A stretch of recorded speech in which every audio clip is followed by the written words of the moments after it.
नमस्कार दोस्तों, आपके साथ डॉक्टर रणधीर सिंह, स्वतंत्र पत्रकार। बात करते हैं समाजवादी पार्टी के राष्ट्रीय अध्यक्ष अखिलेश यादव की। अखिलेश यादव ने कहा कि भाजपा में नहीं मिल रहे हैं विचार, उपचुनाव जीतने के लिए बदले जा रहे हैं अधिकारी।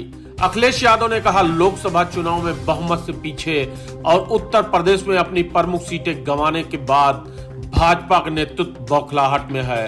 उत्तर प्रदेश में भाजपा उपचुनाव जीतने के लिए हर संभव कोशिश में लगी है। उत्तर प्रदेश सरकार शासन प्रशासन के अधिकारियों को हटाने और अपने मन माफिक अधिकारियों की नियुक्ति करके सोचती है कि उनकी नैया पार हो जाएगी। उन्होंने कहा कि भाजपा के कुछ विशेष अधिकारियों को चुनावी जिम्मेदारी से हटाने की बात कहकर चुनावी घपलों की भी स्वीकार करने का काम किया है।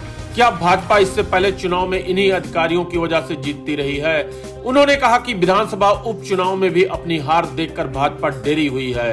कहा दिल्ली वालों ने समय नहीं दिया, इसलिए माइक पर बोल रहे हैं। समाजवादी पार्टी के राष्ट्रीय अध्यक्ष अखिलेश यादव ने पाकिस्तान के समाप्त होने को लेकर दिए गए बयान को लेकर मुख्यमंत्री योगी आदित्यनाथ पर बुधवार को निशाना साधा।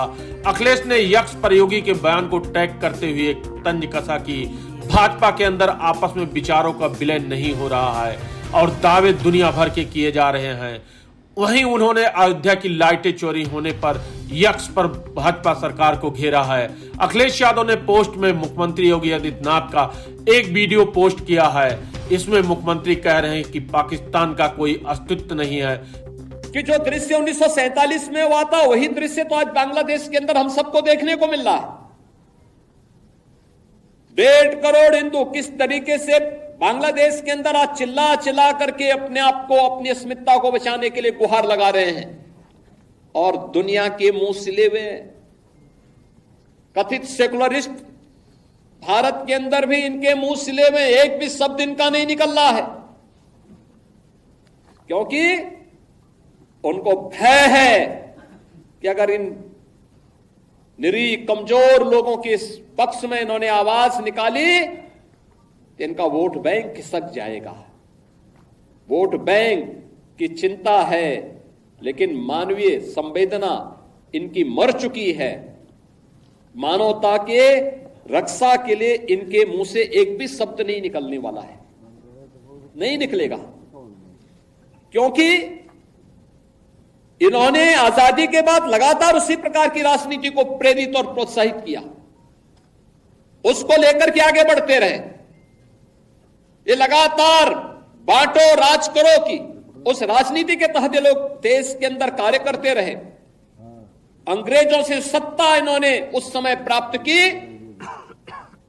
ये वास्तव में भारत की सत्ता का नेतृत्व नहीं कर रहे थे, बल्कि अंग्रेजों के ही, ब्रिटिशर के ही मानस पुत्रों के रूप में इन्होंने भारत की सत्ता को उस रूप में संचालन करना शुरू किया जैसे ब्रिटिशर इस देश के अंदर कर रहे थे। और आज उसी का दुष्परिणाम यह देश लगातार चुकाया है, अखंड हिंदुस्तान चुकाया है। लेकिन हमारा संकल्प है, महर्षि अरविंद ने जो 1947 के पहले घोषणा की थी, आजादी की त्रास, देश की विभाजन की त्रासदी आजादी के मिलने के बाद अक्सर उन्होंने इस बारे में अपनी चिंता व्यक्त भी की, और उन्होंने इस बात को कहा था कि आध्यात्मिक जगत में पाकिस्तान कोई वास्तविकता नहीं है, या तो उसका भारत में विलय होगा या पाकिस्तान इतिहास से समाप्त होगा, हमेशा के लिए समाप्त होगा।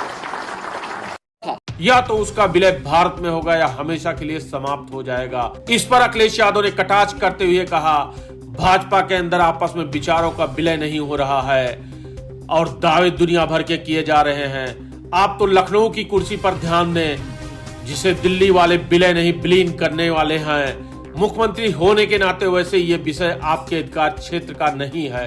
अखिलेश यादव ने लिखा कि ऐसा लगता है कि सुझाव देने के लिए आपको दिल्ली वालों ने समय मिलने का नहीं दिया, तभी आप माइक पर बोलने को मजबूर हैं। नहीं तो ये बातें आपको भी समझ में आती है कि जब आपस में खटास हो तो एक दूसरे के अधिकार क्षेत्र में अतिक्रमण और भी खलता है। ध्यान रखिएगा कि कहीं ऐसा ना हो कि इस अतिक्रमण के खिलाफ कोई त्वरित कार्रवाई हो जाए। बुलडोजर तो दिल्ली वालों के पास है। जय हिंद, जय भारत।